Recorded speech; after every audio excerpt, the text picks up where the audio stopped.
Hello বন্ধুরা, আজ কি বলবো ভাই। বাড়িওয়ালাকে বলেছিলাম যে বাথরুমের হাইটটা একটু কম করতে, 6.5 ফুট করো, লফট করবে।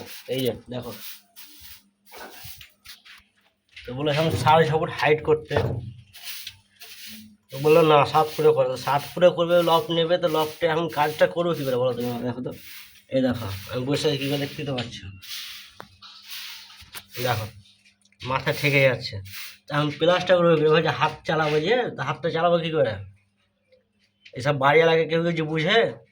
হ্যাঁ, বলো তো বেকার। এই যে প্লাস্টার করবে, বিঙ্গা করবে, তো করবো কী করে? এই যে প্লাস্টার থেকে গেছি, প্লাস্টার করবো, আবার এভাবে আসবো, আবার এভাবে চলে যাবো। তো বলো তো কী করে করবো প্লাস্টার?